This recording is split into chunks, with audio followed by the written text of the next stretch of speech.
24,000 টাকা বিমান ভাড়া কমানোর পরও আগামী বছরের হজের খরচ বাড়ল 38,000 টাকা।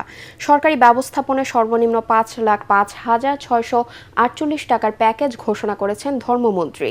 বেসরকারি প্যাকেজ 5,13,648 টাকা। সৌদি সরকার খাবার বাধ্যতামূলক করায় ও রিয়ালের দাম বেড়ে যাওয়ায় খরচ বেড়েছে বলে জানান ধর্মমন্ত্রী। চাঁদ দেখা সাপেক্ষে পবিত্র হজ অনুষ্ঠিত হবে আগামী বছরের 15 মে। রিপোর্টে জানাচ্ছেন মাহবুব কবির চপল। জীবনে অন্তত একবার হজে যাবার স্বপ্ন থাকে ধর্মপ্রাণ মুসলমানদের। ইসলামের অন্যতম এই ফরজ আদায়ের ব্যবস্থা করতে নানা প্রস্তুতি নেয় সরকার। মুসল্লিদের দৃষ্টি থাকে খরচ বা প্যাকেজের দিকে। চাঁদ দেখা সাপেক্ষে 2027 সালের পবিত্র হজ অনুষ্ঠিত হবে 15 মে। সে লক্ষ্যে দুটি প্যাকেজ ঘোষণা করেছে ধর্ম মন্ত্রণালয়। সর্বনিম্ন প্যাকেজ 5,05,000 টাকা, যা চলতি বছর ছিল 4,67,000 টাকা। দ্বিতীয় প্যাকেজ 6,15,000 টাকা আর বেসরকারি প্যাকেজ 5,13,000 টাকা। এবার খরচ 38,000 টাকা বেড়ে যাবার কারণ জানান ধর্মমন্ত্রী। ওই প্যাকেজটা ছিল খাবার ছাড়া, সার্ভিস চার্জ ছাড়া, ডি ক্যাটাগরি ছিল। সৌদি সরকার এবার বাধ্যতামূলক করেছে খাবার ওনারা সরবরাহ করবে। সৌদি রিয়াল আগে যেভাবে বাংলা টাকা যত কমে পাওয়া যেত, এখন কিন্তু তার বেশি দিতে হয়। তিনি জানান, গত হজের চেয়ে বিমান ভাড়া 24,000 টাকা কমিয়ে 1,30,000 টাকা নির্ধারণ করা হয়েছে, যেখানে ইউএস বাংলা প্রস্তাব দিয়েছিল 98,000 টাকা। যাত্রী প্রতি 32,000 টাকা বেশি নেয়ার পেছনে বিমানের অতিরিক্ত খরচকে দায়ী করছেন ধর্মমন্ত্রী। ইউএস বাংলা যে ভাড়াটা বলছে এটা সম্ভব, আমি এটাকে বলবো না যে অসম্ভব না, কিন্তু কথাটা হলো বিমানের যে মাথাবাড়ি প্রশাসন, ইউএস বাংলার কিন্তু সেই মাথাবাড়ি প্রশাসন নয়। এক সময় প্রতি বছর লক্ষাধিক মুসল্লি হজে গেলেও খরচ বেড়ে যাওয়ায় সেটা 80,000-এর ঘরে নেমে এসেছে। এবার কতজন হজে যেতে পারবেন আগামী নভেম্বরে জানা যাবে বলে জানান ধর্মমন্ত্রী। নভেম্বরে চুক্তি হলে কতজন আমাদেরকে যাওয়ার অনুমতি দেয় সৌদি সরকার, কতজন আমাদের কোঠা দেয়, সেই কোঠার উপরে নির্ধারিত হবে যে কত হাজি যাবে। হজের নিবন্ধন শেষ হবে চলতি বছরের 24 সেপ্টেম্বর আর হজ ফ্লাইট শুরু হবে আগামী বছরের 8 এপ্রিল থেকে। ইনশাআল্লাহ। শুকরিয়া। Optical brightener photo catalyst active granule সমৃদ্ধ বসুন্ধরা পাওয়ার ওয়াশ, ঝলমলে কাপড়ে ফুরফুরে মন। জুলাইয়ে মানবতা বিরোধী অপরাধের মামলায় আসামি হচ্ছেন শহীদ রাষ্ট্রপতি জিয়াউর রহমান হত্যা মামলায় গ্রেফতার অবসরপ্রাপ্ত মেজর মোজাফফর হোসেন। তার বিরুদ্ধে জুলাই হত্যাকাণ্ডের সংশ্লিষ্টতা পাওয়া গেছে বলে জানিয়েছে প্রসিকিউশন। আগামী বৃহস্পতিবার তাকে হাজির করার নির্দেশ দিয়েছে আন্তর্জাতিক অপরাধ ট্রাইব্যুনাল 2। এদিকে 2-1 দিনের মধ্যে রাজধানীর মতিঝিল শাপলা চত্বরে হেফাজতে ইসলামের সমাবেশে হত্যাকাণ্ডের ঘটনায় ট্রাইব্যুনালে আনুষ্ঠানিক অভিযোগ জমা দেওয়া হবে বলে জানান চিফ প্রসিকিউটর হুমায়ুন চিশতির রিপোর্ট। শহীদ রাষ্ট্রপতি জিয়াউর রহমান হত্যাকাণ্ডের পর ৪৫ বছর পলাতক ছিলেন অবসরপ্রাপ্ত মেজর মোজাফফর হোসেন। গত 15 জুলাই রাতে রাজধানীর বনানী ডিওএইচএস-এর একটি বাসা থেকে গ্রেপ্তারের পরদিন তাকে সেনাবাহিনীর কাছে হস্তান্তর করে পুলিশ। মঙ্গলবার মোজাফফর হোসেনকে মানবতাবিরোধী অপরাধের মামলায় গ্রেপ্তার দেখানোর আবেদন করে প্রসিকিউশন। চিফ প্রসিকিউটর জানান, জুলাইয়ে মানবতাবিরোধী অপরাধের মামলায় গ্রেফতার সাবেক সেনা কর্মকর্তা লেফটেন্যান্ট জেনারেল মাসুদ উদ্দিন চৌধুরীর সাথে নিয়মিত যোগাযোগ ছিল মোজাফফরের। তাদের কথোপকথনের সূত্র ধরেই 1/11-র সময় থেকে শুরু করে জুলাইয়ে মানবতাবিরোধী অপরাধে মোজাফফরের সংশ্লিষ্টতা পাওয়া গেছে। আমাদের ইনভেস্টিগেশন এজেন্সি ইনভেস্টিগেশন করতে গিয়ে দেখা গেল যে গত 16 বছর এই মাসুদ উদ্দিন চৌধুরী এবং মেজর অবসরপ্রাপ্ত মোজাফফর হোসেন তাদের মধ্যে বিভিন্ন সময় কথাবার্তা হয়েছে। এই মেজর মোজাফফর হোসেন আমাদের পার্শ্ববর্তী দেশে তিনি একাধিকবার গমনাগমন করেছেন, আবার বাংলাদেশে এসছেন এবং মাসুদ উদ্দিন চৌধুরীর সাথে তার একটা সুসম্পর্ক ছিল। আমাদের কাছে যেহেতু একটি প্রাথমিক তথ্য এসছে যে তার মানবতা বিরোধী অপরাধের সাথে তার সংশ্লিষ্টতা আছে, 1/11-র সাথে তার সংশ্লিষ্টতা আছে এবং আর কোনো ঘটনার সাথে তার কোনো সংশ্লিষ্টতা আছে কিনা, এই সমস্ত বিষয়গুলি উদ্ঘাটনের স্বার্থে আমাদের তদন্তকারী কর্মকর্তা আজকে আমার বরাবর একটি আবেদন করেছে তাকে গ্রেফতার দেখানোর জন্য। চিফ প্রসিকিউটর জানান, রাজধানীর মতিঝিল শাপলা চত্বরে হেফাজতে ইসলামের সমাবেশে হত্যাকাণ্ডের ঘটনায় শিগগিরই আনুষ্ঠানিক অভিযোগ জমা দেওয়া হবে। হেফাজতের মামলার পূর্ণাঙ্গ রিপোর্ট অফিসিয়ালি আমার কাছে জমা দেওয়া হয়েছে। আমি হয়তো কিছুক্ষণ পরই অফিসিয়ালি আমি এটা রিসিভ করব। রিসিভ করার পরে আমরা একটা ফর্মাল চার্জ রেডি করতে সময় লাগে, আগামীকালকে অথবা পরশুদিন এর মধ্যে আমরা ফর্মাল চার্জ দাখিল করব।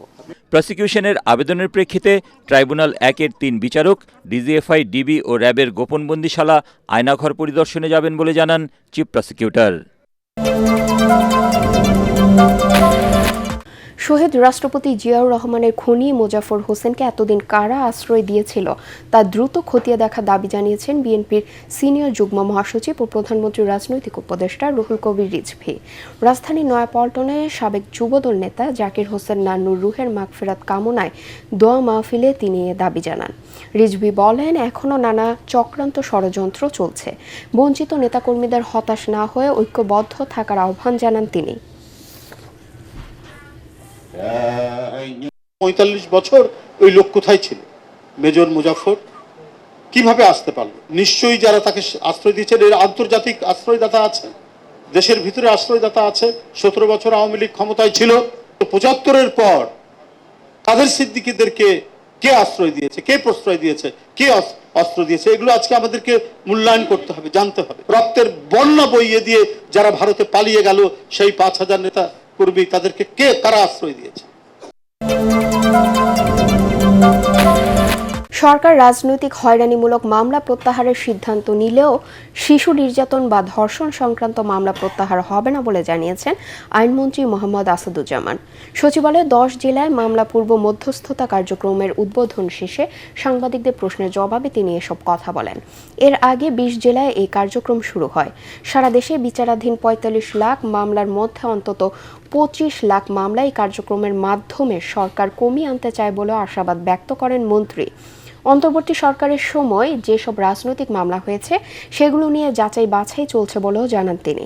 এগুলো থেকে হয়রানিমূলক মামলা প্রত্যাহারের জন্য একটি কমিটি কাজ করছে বলেও জানান আইনমন্ত্রী।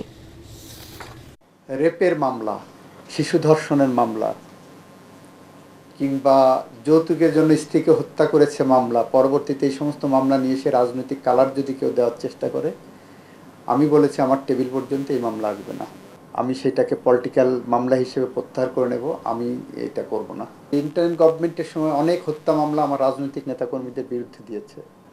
তো সেই মামলাগুলো যদি রাজনৈতিক হয়রানিমূলক হয়ে থাকে, যাচাই বাছাই করে পুঙ্খানুপুঙ্খভাবে সেগুলো পরীক্ষা নিরীক্ষা করে সিদ্ধান্ত উপনীত হবে। মাইলস্টোন ট্র্যাজেডিতে ক্ষতিগ্রস্ত পরিবার ও শিক্ষক শিক্ষার্থীদের মনোবল জনগণের প্রেরণার উৎস বলে মন্তব্য করেছেন জিয়াউর রহমান ফাউন্ডেশনের ভাইস প্রেসিডেন্ট ও প্রধানমন্ত্রী তারেক রহমানের সহধর্মিণী doctor Zubaida Rahman. National institute of burn and plastic সার্জারির হলরুমে ২০২৫ সালের মর্মান্তিক এই দুর্ঘটনায় নিহতদের স্মরণ সভায় অংশ নিয়ে তিনি এ মন্তব্য করেন।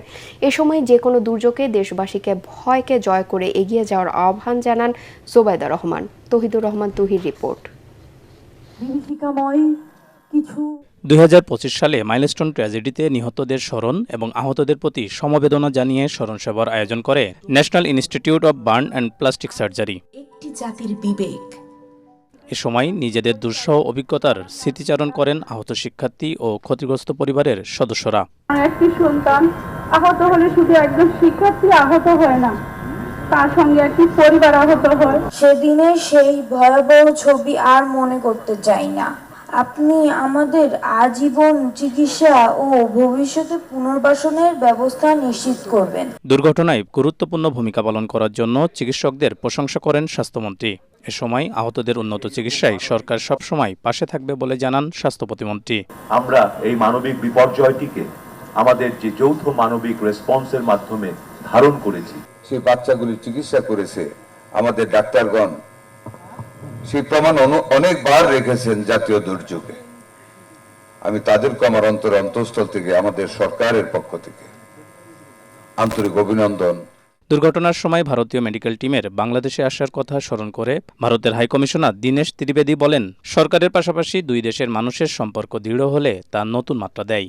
The partnership between India and Bangladesh is strongest when it is carried forward not only by the government but our citizens, our students, our teachers, our doctors, our professionals, our families and the young people of both sides. ভয়াবহ অভিজ্ঞতার পরও ক্ষতিগ্রস্তরা যেভাবে শোককে শক্তিতে পরিণত করেছেন তা দেশের মানুষের জন্য অনুকরণীয় দৃষ্টান্ত বলে মন্তব্য করেন ডাক্তার জুবাইদুর রহমান। দুর্ঘটনার সময় পাশে থাকায় বিদেশি বন্ধুদেরও ধন্যবাদ জানান তিনি।